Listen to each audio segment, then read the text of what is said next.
कहानी एक ऐसे घर से जहां शादी का माहौल है, लेकिन टेंशन और शांति इतनी कि शादी का घर किसी जंग के मैदान जैसा दिख रहा था।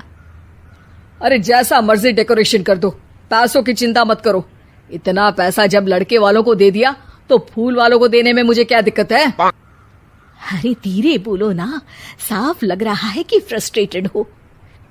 अरे तुम तो चुप ही रहो। एक बेटी संभाल नहीं पाई। सारा दिन मैं काम पर जाता था, सोचता था घर पर बच्चों को अच्छे से संस्कार मिल रहे होंगे, लेकिन नहीं, मैडम को तो अपनी किटी और फैशन से फुर्सत मिले तब ना। माँ चुपचाप वहां से चली जाती है। समझ में नहीं आता कि आखिर शर्मा खानदान में हो क्या रहा है।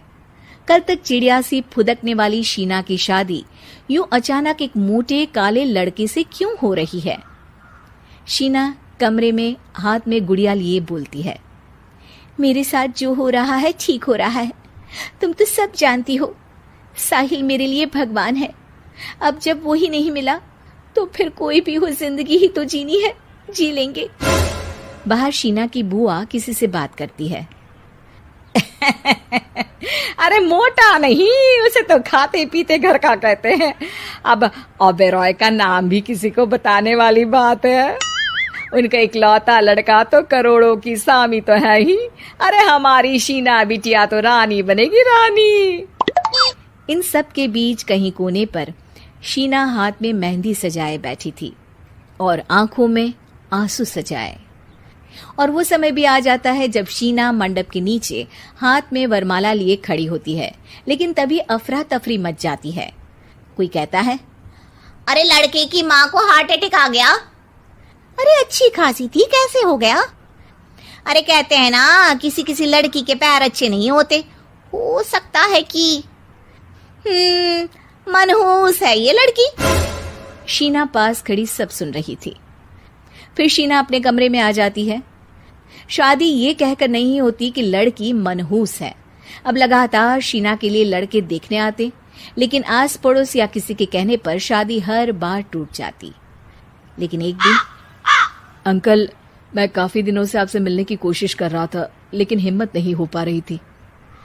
अरे बेटा, हिम्मत तो हमारी टूटी पड़ी है। वैसे कौन हो तुम? मेरा नाम साहिल है अंकल। मैं शीना से प्यार करता हूँ और उसी से शादी करना चाहता हूँ।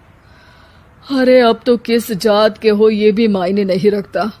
बेटा, मेरी बेटी मनहूस है, ये सब कहते हैं कि इसीलिए उसकी शादी नहीं हो पा रही। अगर तुम शादी करने को तैयार हो तो ठीक है। शीना की शादी साहिल से हो जाती है। अगले दिन साहिल की माँ का देहांत हो जाता है और एक बार फिर लोग शीना को अपशकुनी कहने लगते हैं। अरे खा गई दीदी को ये। अरे क्या जरूरत थी साहिल किसी मनहूस को घर लाने की? पर बुआ, माँ की तो तबीयत पिछले कई साल से खराब थी। डॉक्टर्स ने जवाब दे दिया था। क्या पता ये भी उनका सौभाग्य हो कि वो बहू का मुंह देख पाई। अरे बहू का मुंह देख पाई, या ये कह लो कि बहू का मुंह देखते ही स्वर्ग लोक सिधार गई। खैर, हमें क्या, घर तुम्हारा है, हम तो चले।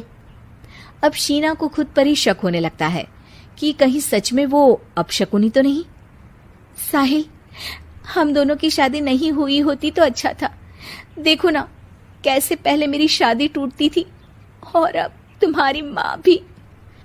अरे ऐसा कुछ नहीं होता शीना, अपशकुनी वगैरह कुछ नहीं होता। ये सब तो ईश्वर के खेल हैं। वो शादी तुम्हारी इसलिए टूट गई क्योंकि तुमको मेरी पत्नी बनाना था, और माँ का जाना तो तय था। वो काफी बुजुर्ग थी, साथ ही एक ऐसी बीमारी से जूझ रही थी जिसमें डॉक्टर्स भी उन्हें नहीं बचा पाते। शीना साहिल की बात सुनकर तसल्ली कर लेती है और वहां से चली जाती है। अगले दिन, शीना, अरे ओ शीना। क्या हुआ? उफ, कहीं फिर मेरी वजह से कोई नुकसान? अरे नहीं नहीं शीना, तुम जानती हो, जिस प्रॉपर्टी के केस को हम बरसों से लड़ रहे थे उस पर फैसला आ गया, वो भी हमारे हक में।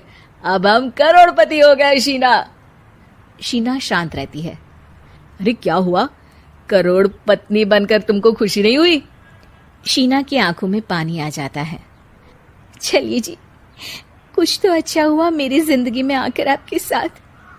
साहिल शीना को गले लगाकर कहता है, मेरी नई नौकरी भी तुम्हारे ही आने से लगी। ये प्रॉपर्टी का केस जीता। सब कुछ तो तुम्हारे आने के बाद ही हुआ, फिर तुम मनहूस कैसे? ये सुनकर शीना खुश हो जाती है।